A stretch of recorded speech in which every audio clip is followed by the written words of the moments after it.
Hello students, इस video में हम क्लास 10 के कंप्यूटर एप्लीकेशन के सारी कोडिंग्स को कवर करेंगे। जिसमें सबसे पहले हमारा हेड। जब भी हम कोडिंग करते हैं तो नोटपैड में करते हैं। नोटपैड में अगर हम कोडिंग करते हैं तो हम कोडिंग को दो पार्ट में डिवाइड करते हैं। पहला हमारा हेड सेक्शन होता है और दूसरा हमारा बॉडी सेक्शन होता है।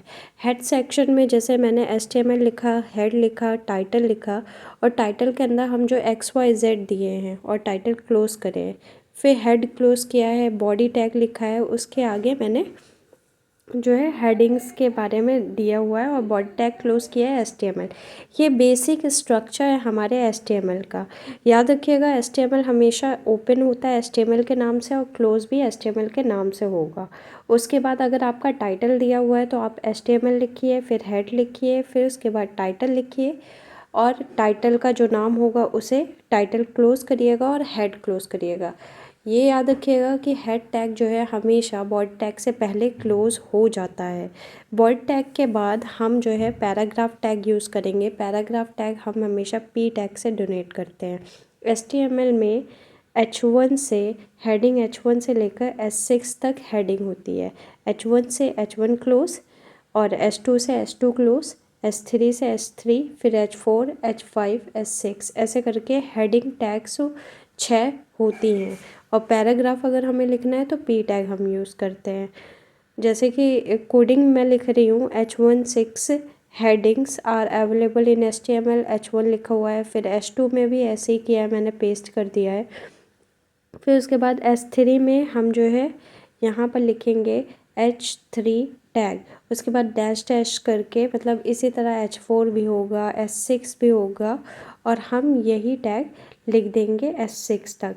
ये याद रखिएगा, H1 जो है सबसे बड़ी टैग होती है, सबसे बड़ी हेडिंग होती है हमारे HTML में, और S6 सबसे छोटी हेडिंग होती है HTML में। फिर नेक्स्ट हमारा है, अगर हमें कोई भी कमेंट आउट करना है HTML में, तो HTML में अगर हमें कोई कमेंट देना है, कमेंट का मतलब होता है इसे ब्राउज़र रीड तो करेगा पर इसे रन नहीं करवाएगा। मतलब हम जो है लिखेंगे अपने कोड में, पर वो रन होने के बाद इसका आउटपुट नहीं दिखाई देता। इसको हम लिखेंगे एंगल ब्रैकेट, फिर उसके बाद हम जो है ये सिंबल लगाएंगे, फिर डैश डैश लिखेंगे, फिर उसके अंदर जितना भी कमेंट लिखना है हम कमेंट लिखेंगे। जैसे मैं लिख रही हूँ कमेंट इन HTML, फिर डैश डैश, फिर उसके बाद एंगल ब्रैकेट से हम उसे क्लोज कर देंगे। ये हमारा कमेंट देने का तरीका है। जैसे मैं इसका आउटपुट दिखाती हूँ, तो आउटपुट में दिया है पैराग्राफ नॉर्मल सा। आपका हेडिंग टैग देखिए, H1 टैग सबसे बड़ी है, फिर S6 सबसे छोटा टैग है। नेक्स्ट है हमारा कि कमेंट टैग में भी आपका दिखा हुआ है कि कमेंट टैग जो है आपका रीड किया गया है पर रन करते समय आपको शो नहीं किया गया है, उसे हम क्या बोलेंगे, कमेंट टैग है हमारा। फिर नेक्स्ट हमारी जो कोडिंग है, याद रखिएगा ये सब हमारे बॉडी टैग के अंदर लिखा जाता है। बॉडी टैग हमेशा HTML से पहले क्लोज की जाती है। कभी भी हेड टैग जो है बॉडी टैग से पहले हमेशा क्लोज होती है, कभी भी बॉडी टैग के बाद मत क्लोज करिएगा, ये प्रॉब्लम क्रिएट कर देगा। और 6 तरह की हेडिंग होती है हमारे HTML में। P जो है पैराग्राफ टैग को डोनेट करता है, और H1 से S6 तक। यहाँ पर मैंने डिफरेंट हेडिंग दी है। सबसे बड़ी हेडिंग हमारी H1 है और सबसे छोटी हमारी S6 है। अब देखिए, अगर हमें नेक्स्ट लाइन में जाना है तो हम BR टैग यूज़ करते हैं। BR टैग जो है हम यूज़ करते हैं ब्रेक के लिए। और B for bold tag, bold tag, B for bold tag, ये जो है अगर हमें कोई टेक्स्ट को बोल्ड करना है तो हम जो है B टैग को यूज़ करेंगे। इसके बाद हमारा नेक्स्ट होता है आई टैग। आई टैग का मतलब I for italic, B for bold. तो I tag is used if you want to if you want to write your text like italic, then you use I tag. I tag is used for the italic tag. U is used for the underline the tag. अगर आपको underline करना है कोई text को तो आप U use करेंगे। U for underline, B for bold, I for italic, ऐसे आप याद कर लीजिएगा। P फॉर पैराग्राफ, H1 से S6 तक हेडिंग होती है। ये बेसिक HTML की कोडिंग है। फिर उसके बाद हम जो है सेंटर टैग यूज़ करते हैं। अगर आपको कोई भी टेक्स्ट बीच में लाना है, अपने वेब पेज में बीच में सेंटर में लाना है, तो हम क्या यूज़ करेंगे, सेंटर टैग। इससे पहले हम सेंटर टैग लिखने से पहले क्या करेंगे, सेंटर टैग पूरा का पूरा सेंटर टैग लिख देंगे, फिर बीच में कोई टेक्स्ट लिख देंगे, फिर उसके बाद सेंटर टैग लिखेंगे। फिर उसके बाद नेक्स्ट है हमारा, नेक्स्ट कोडिंग है कि बॉडी की BG colour, body BG colour जैसे मैंने येलो दिया है, फिर सेंटर, बोल्ड, इटैलिक, अंडरलाइन। जैसे बीच में अगर आपको कोई कोडिंग बोल्ड करनी है, इटैलिक करनी है, अंडरलाइन करनी है, तो ये देखिए मैंने सेंटर भी किया है, बोल्ड भी किया है, अंडरलाइन किया है, इटैलिक किया है। तो आप एक साथ भी कोडिंग को बोल्ड, इटैलिक, अंडरलाइन और सेंटर में कर सकते हैं। नेक्स्ट है हमारा HR टैग। HR टैग जैसे अगर आपको कलर देना है, HR टैग का मतलब हॉरिजेंटल लाइन। HR कलर जैसे मैंने ग्रीन दिया है, इसमें साइज़ 5 दिया है, वेट 100% दिया है, उसके बाद मैंने कुछ लिखा है, तो इसे हम बोलेंगे हॉरिजेंटल टैग दिया है। साइज़ हमेशा जो है विड को डोनेट करता है HR टैग में, HTML में। फिर नेक्स्ट मैंने फिर HR टैग दिया है, HR मतलब हॉरिजेंटल टैग, जिसका कलर मैंने पिंक दिया है, साइज़ 12 दिया है, तो वो आपको आउटपुट में दिख रहा है। फिर मैंने कमेंट में लिखा है UL टैग जो है यूज़ करते हैं हम अनऑर्डर लिस्ट के लिए, और OL टैग जो है हम यूज़ करते हैं ऑर्डर लिस्ट के लिए। फिर मैंने ब्रेक लिखा है। फिर ऑर्डर लिस्ट, याद रखिएगा ऑर्डर लिस्ट मतलब अगर हमें 1 2 3 ABCD या फिर कोई रोमन नंबर में दिया है तो हम OL टैग यूज़ करेंगे, और उसके साथ हम जो है LI टैग का यूज़ करते हैं। मतलब जितनी भी लिस्ट लगानी है, जितने बार 1 2 3 4 5 6 लिखना है, जैसे 6 बार हमें 1 2 3 लिखना है, ठीक है, तो 6 टाइम हम LI टैग यूज़ करेंगे। जितने बार आपको 1 2 3 या फिर लिस्ट लिखनी है तो उतने बार आप LI टैग यूज़ करेंगे। और ये पहले देख लेंगे, आप डिसाइड कर लेंगे कि आप ऑर्डर लिस्ट कर रहे हैं या अनऑर्डर लिस्ट कर रहे हैं। तो मैंने लिखा हुआ है ऑर्डर लिस्ट में जैसे LI एप्पल, ऑरेंज, ग्रेप्स, फिर ऑर्डर लिस्ट क्लोज, फिर UL टैग मैंने ओपन किया है, फिर LI। UL मतलब अनऑर्डर लिस्ट, ऐसी लिस्ट जो अनऑर्डर में है, जैसे पॉइंट में हो गई या फिर स्क्वायर में दे दिया गया, तो वो अनऑर्डर लिस्ट है। OL टैग में अगर आपको रोमन नंबर देना है तो आपको लिखना पड़ेगा OL type equal to I, capital I। अगर कैपिटल में रोमन नंबर करना है, अगर स्मॉल में कर रहे हैं तो स्मॉल में लिखिए। अगर ABCD लिख रहे हैं तो OL टाइप A लिखिएगा। जैसे मैंने लिखा है OL type equal to I, तो यहाँ पर रोमन नंबर लिखा आ गया, first, second, third.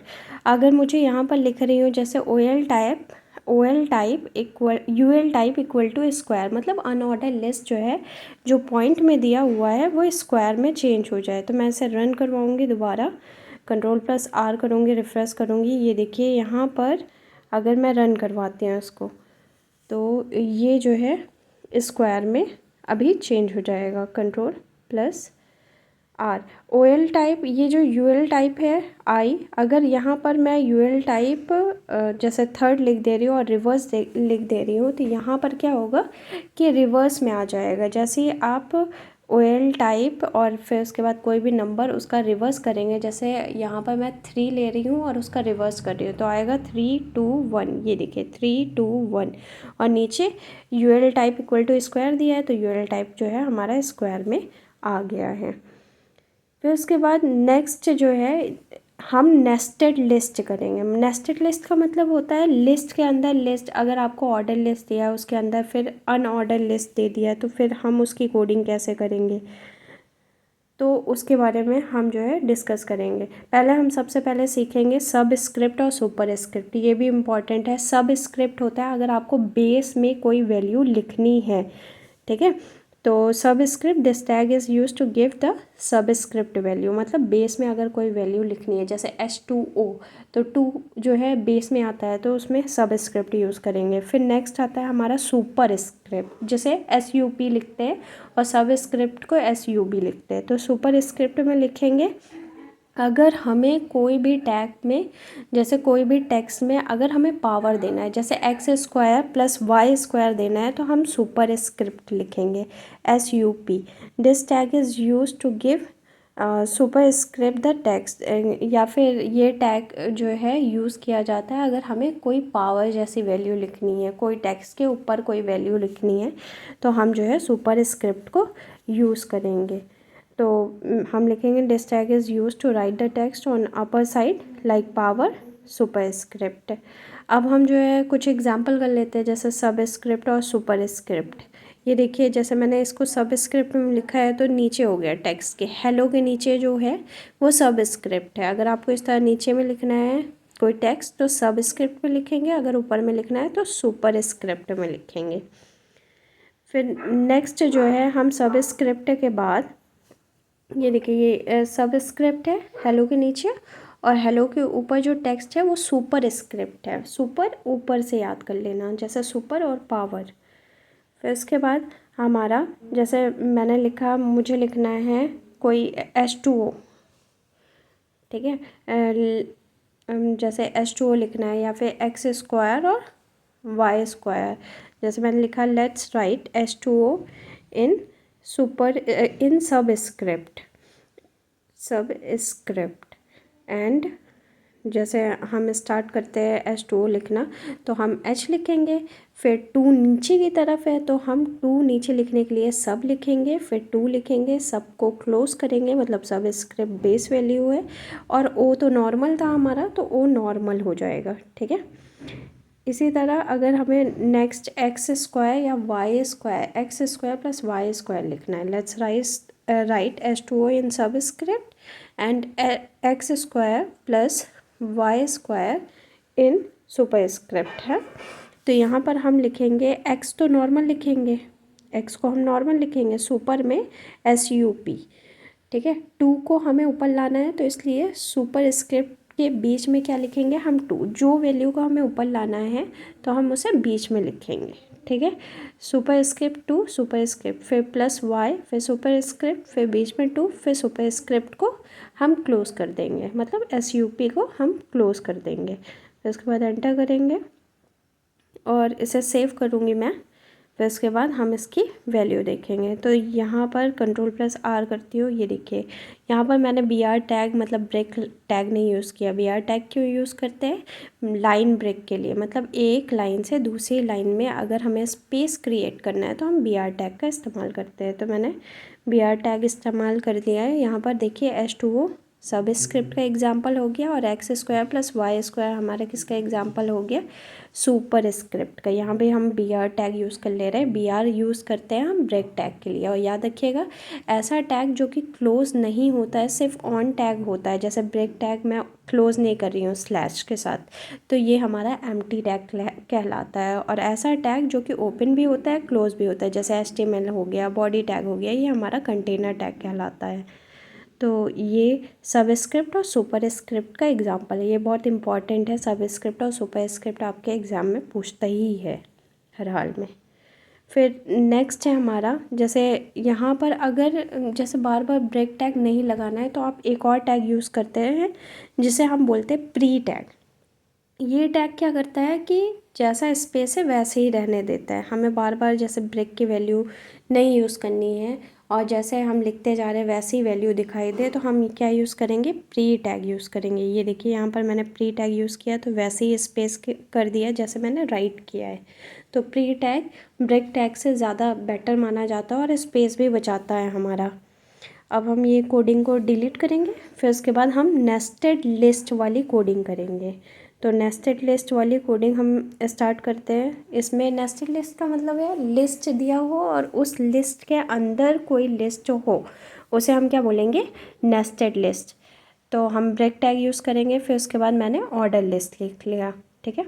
Order list के बाद मैंने पेस्ट कर दिया, जैसे LI एप्पल ले लिया, मतलब 1 1 2 में ऑरेंज ले लिया, 3 में मैंने ग्रेप्स ले लिया।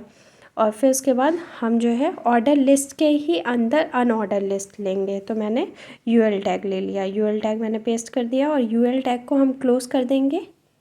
यहाँ पर UL टैग हमारा क्लोज़ हो जाएगा। अभी आउटपुट देखेंगे तो आपको वैल्यू समझ में आएगी कि मैं नेस्टेड लिस्ट कैसे बना रही हूँ। अब हम जो है और लिस्ट लेते जा रहे हैं, ये ऑर्डर लिस्ट से बाहर निकल आया है, मतलब ये अनऑर्डर लिस्ट के काम में आ गया, अनऑर्डर लिस्ट हो गया है। UL टैग मैंने क्लोज़ कर दिया है। देखिए OL टैग है, फिर लिस्ट है, फिर उसके अंदर मैंने OL टैग नहीं क्लोज़ किया, UL टैग आ गया, UL टैग को क्लोज़ कर दिया, फिर वही लिस्ट कंटिन्यू है, फिर OL टैग क्लोज़ कर दिया है। अब हम आउटपुट को देखेंगे, तो मैं Ctrl+R करूँगी। ये देखिए, ये ऊपर वाला जो 1 2 3 दिया है, ये देखिए ऑर्डर लिस्ट में दिया हुआ है। फिर उसके बाद मैंने अनऑर्डर लिस्ट लिख लिया है, तो उसके अंदर देखिए एप्पल, ऑरेंज, ग्रेप्स। फिर नेस्टेड लिस्ट के बाद हम जो है कोडिंग करेंगे कि हम इमेज कैसे इंसर्ट करते हैं और फॉन्ट साइज़ कैसे डालते हैं।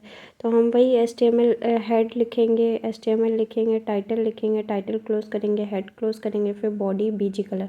BG कलर मतलब बैकग्राउंड कलर, याद रखिएगा BG कलर एक साथ लिखना है, स्पेस नहीं देना। BG colour equal to yellow, font dash size. Font size ऐसे लिखेंगे तो बीच में डैश ज़रूर लगाइएगा, इक्वल टू 8। और टेक्स्ट जो है, जो टेक्स्ट का कलर आपको देना है वो कलर देंगे। हम यहाँ पर पिंक दे रहे हैं। और फ़ॉन्ट फैमिली मैंने ल्यूसिडा ली है। यहाँ पर मैंने BR टैग यूज़ किया है, इमेज SRC, इमेज सोर्स, और ये मैंने पाथ दे दिया। ये पाथ आपको पहले से ही उसमें क्वेश्चन पेपर में दिया होगा कि इमेज के पाथ क्या है। यहाँ पर मैंने हेलो वर्ल्ड यूज़ किया है बहुत बार BR टैग यूज़ करके, ताकि आपको समझ में आए कि ल्यूसिडा फैमिली क्या होती है, कलर कैसे टेक्स्ट का आता है। यहाँ पर मैंने टेक्स्ट कलर रेड कर दिया है। ये देखिए, रेड कलर के साथ आपका इमेजेस आ गया। इमेजेस में हाइड एंड विड्थ कैसे देंगे, तो इमेज SRC, यहाँ पर पाथ हम सेलेक्ट कर लेंगे, हाइट दे देंगे 50%। आप चाहो तो इससे ज़्यादा दे सकते हो, जितना दिया होगा आपके पेपर में, क्वेश्चन में दिया होगा कि कितना हाइट और विड्थ देना है इमेज को। जैसे मैंने हाइट 50% दे दी है और विड्थ 80% दे दिया, और बॉर्डर इक्वल टू 5 कर दिया है। आप चाहो तो border colour equal to red भी कर सकते हो। याद रखिएगा, बॉर्डर डैश कलर होगा। कभी भी जो है HTML में अगर हम 2 टैग लिखते हैं, टैग के अंदर अगर हम एट्रीब्यूट लिखते हैं और एट्रीब्यूट सेम चीज़ को बताता है, तो उसमें डैश लगाएंगे। तो इमेज SRC, इमेज का सोर्स, और यहाँ पर पाथ आपका दिया होगा पेपर में, और हाइट और विड्थ ये क्या है, एट्रीब्यूट है। एट्रीब्यूट का मतलब होता है कि टैग के अंदर जो है, अगर हमें उस टैग को और ज़्यादा अट्रैक्टिव बनाना है तो हम डिफरेंट एट्रीब्यूट यूज़ करते हैं। जैसे हमें इमेज SRC, इमेज का सोर्स तो हमने लगा दिया, इमेज लगा दिया, उसके हाइट एंड विड्थ को जो है अलग करना था, तो हाइट एंड विड्थ से उसकी इमेज छोटी हो जाएगी और अच्छी हो जाएगी। अब अगर हमें इमेज को सेंटर में करना है तो हम सेंटर टैग यूज़ करेंगे, तो इमेज हमारा सेंटर में हो जाएगा। फिर नेक्स्ट है हमारा, अगर हमें जैसे कोई टेक्स्ट को अलाइन करना है, अलाइन मतलब टेक्स्ट को जो है पूरे वेब पेज में आपको लेफ़्ट में लिखना है, राइट में लिखना है, या जस्टिफाई लिखना है। सेंटर में लिखने के लिए सेंटर टैग लगाएंगे, बाकी सब में लिखने के लिए हम अलाइन लगाएंगे। तो मैंने लिखा है P align equal to right, right size, हम राइट की तरफ हम जो है टेक्स्ट लिखना चाहते हैं, तो मैंने P align equal to right, और जो टेक्स्ट को हमें लिखना है उसके बीच में लिखा है, और P टैग हमने क्लोज कर दिया है। इसको हम बोलते हैं अलाइनमेंट ऑफ द टेक्स्ट, मतलब टेक्स्ट की पोजीशन जो है हम डिसाइड करते हैं वेब पेज में कौन सी होगी। तो हमें कुछ नहीं करना, P अलाइन, अलाइन क्या है, एक एट्रीब्यूट है किसका, पैराग्राफ का। फिर उसके बाद ये हमारा इमेज इंसर्ट कैसे करते हैं, आपको पता चल गया कि इमेज स्पेस SRC लिखेंगे, फिर उसके बाद लोकेशन, और फिर उसके बाद हाइड एंड विड्थ। अब हम जो है नेक्स्ट कोडिंग करेंगे। नेक्स्ट कोडिंग है हमारी एंकर टैग की। एंकर टैग का मतलब होता है कि हम जो है कैसे लिंक को, जो हमारे लिंक होगी वेब पेज के अंदर, उसको हम कैसे जो है शो ऑफ करेंगे। तो उसके लिए हमें एंकर टैग यूज़ करना होता है। एंकर टैग हम लिखेंगे A स्पेस हैरफ, एंकर हैरफ मतलब हाइपरलिंक का रेफरेंस, और इक्वल टू www डॉट कोई भी वेबसाइट, और जैसे जो हमें लिखना है वो एंगल ब्रैकेट यहाँ पर क्लोज कर देंगे। जैसे क्लिक हियर टू नो मोर, तो ये लिख कर आएगा क्लिक हियर टू नो मोर, उसके अंदर अंडरलाइन, और एंकर टैग क्लोज हो जाएगा। इस पर जैसे ही क्लिक करेंगे, गूगल की जो यहाँ पर वेबसाइट मैंने दी है www.google.com, आप इसकी जगह कोई भी वेबसाइट दे सकते हैं। आपको देगा क्वेश्चन पेपर में, अगर एंकर टैग लगाने को आएगा कि ये वेबसाइट दीजिए, तो आप उस पर क्लिक करेंगे तो वो वेबसाइट खुल जाएगी। ठीक है, जैसे मैंने लिखा है यहाँ पर, anchor tag are use to give link in a website. Website में अगर हमें कोई लिंक देना है तो हम एंकर टैग यूज़ करेंगे। ये देखिए, ये हमारा आउटपुट है। यहाँ पर क्लिक हियर टू नो मोर लिखा हुआ है ना, तो ये जो है हम एंकर टैग a_href=www.google.com मैंने लिखा, एंगल ब्रैकेट क्लोज किया, क्लिक हियर टू नो मोर, तो ये यही लिख कर आता है। फिर बॉडी टैग क्लोज करेंगे, HTML क्लोज करेंगे, ये है हमारा एंकर टैग। एंकर टैग के बाद जो है हमारा नेक्स्ट आ जाता है कि हम जो है कैसे टेबल टैग को इंसर्ट करेंगे, टेबल को हम कैसे इंसर्ट करेंगे। अच्छा, एंकर टैग में एक और आता है टाइटल टैग। टाइटल जो है एट्रीब्यूट है, याद रखिएगा, टाइटल टैग एक अलग है और यहाँ पर टाइटल एट्रीब्यूट अलग है। टाइटल एट्रीब्यूट का मतलब जैसे हम कोई लिंक के ऊपर कर्सर को लेकर जाएंगे, एरो को लेकर जाएंगे, तो वो वहाँ पर वो मैसेज आएगा। तो टाइटल इक्वल टू मैंने लिखा है लेट्स गूगल इट, तो यहाँ पर मैं एरो ले गई तो देखिए छोटा सा लिख कर आ रहा है लेट्स गूगल इट, और मैंने एरो हटा दिया तो वो हट गया। तो इस तरह से अगर हमें टाइटल देना है एंकर टैग के अंदर तो हम इस तरह से इसे लिख सकते हैं, टाइटल इक्वल टू जो आपको टाइटल देना है तो वो आप इसमें लिख सकते हैं एंकर टैग में। फिर उसके बाद हमारा जो नेक्स्ट है एंकर टैग के बाद वो है टेबल टैग। अब टेबल टैग आपका आता है तो टेबल टैग हमेशा टेबल से ही स्टार्ट होता है, टेबल टैग हमेशा टेबल से ही स्टार्ट होगा। और फिर उसके बाद TR, मतलब TR का मतलब टेबल की रो, आपको जितनी रो चाहिए उतने बार आप TR यूज़ करेंगे, और उसके अंदर जितना बार आपको डेटा लिखना है TD यूज़ करेंगे, टेबल का डेटा, ठीक है। तो टेबल टैग मैं 2 रो की टेबल बनाऊंगी, 2 रो और 2 कॉलम, ठीक है। तो मैंने टेबल से स्टार्ट किया, टेबल टैग टेबल से स्टार्ट होगा और टेबल पर क्लोज हो जाएगा। और 2 रो लेना है तो 2 बार TR ओपन TR क्लोज, फिर TR ओपन TR क्लोज। अब यहाँ पर मैं स्पेस करूँगी, फिर उसके बाद टेबल का बॉर्डर भी तो देना है हमें, तो यहाँ पर हम लिखेंगे टेबल बॉर्डर इक्वल टू, जो बॉर्डर देना है इक्वल टू बॉर्डर का बॉर्डर इक्वल टू 5। अब इसका आउटपुट देख लेते हैं। तो ये Ctrl+R दिया है, देखिए यहाँ पर कुछ नहीं आ रहा है। तो क्यों नहीं आ रहा है? क्योंकि हमने रूल्स नहीं दिया, ना ही टेबल की हाइट दी है, ना ही विड्थ दी है। तो टेबल की हाइट और विड्थ भी देना ज़रूरी है, और rules equal to all group, आप चाहो तो ग्रुप में भी कर सकते हैं, ज़्यादातर रूल्स इक्वल टू ऑल करिएगा। तो हम टेबल बॉर्डर इक्वल टू 5, यहाँ पर लिखूँगी रूल्स इक्वल टू 5। तो बॉर्डर मैं डिलीट कर दे रही हूँ इसको थोड़ी देर के लिए। फिर यहाँ पर हम लिखेंगे रूल्स इक्वल टू ऑल, और फिर उसके बाद जैसे मैंने बॉर्डर डिलीट कर दिया है थोड़ी देर के, यहाँ पर TD लिख देते हैं पहले। टेबल का डेटा मतलब टेबल के अंदर हम जो डेटा लिख रहे हैं वो 1 लिख रहे हैं, फिर TD को क्लोज़ किया है, फिर TD ओपन करेंगे क्योंकि मैंने 2 कॉलम लिया है तो 2 बार डेटा हमें फिल करना होगा। TD ओपन 2 लिखा, TD क्लोज़। इसी को हम कॉपी पेस्ट कर लेंगे नीचे साइड TR में, सेकेंड रो में।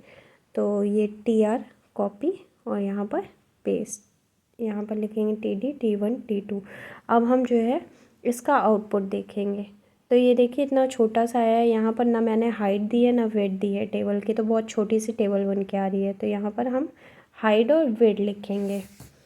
तो टेबल के अंदर ही ये सब एंकर टैग है, ये सब एट्रीब्यूट है, एंकर टैग नहीं है, सॉरी। तो हम यहाँ पर हाइट दे देंगे और विड्थ दे देंगे। देखिए मैंने बॉर्डर डिलीट कर दिया है, अभी आपको बताएंगे कि बॉर्डर की क्या इंपॉर्टेंस है इसमें। तो हाइट मैंने दे दिया है 50%, विड्थ दे दिया है मैंने 50%। इसे हम सेव करेंगे Ctrl+S करके, और उसके बाद आउटपुट देखेंगे। ये देखिए यहाँ पर सिर्फ और सिर्फ ऐसा लाइन खींच के आ रही है, इसका बॉर्डर हट गया है, तो यहाँ पर हम बॉर्डर भी दे देंगे। ओके, बॉर्डर देने के बाद हमारा टेबल पूरा कंप्लीट हो जाएगा। जैसे Ctrl+R करी, ये देखिए ये बॉर्डर है।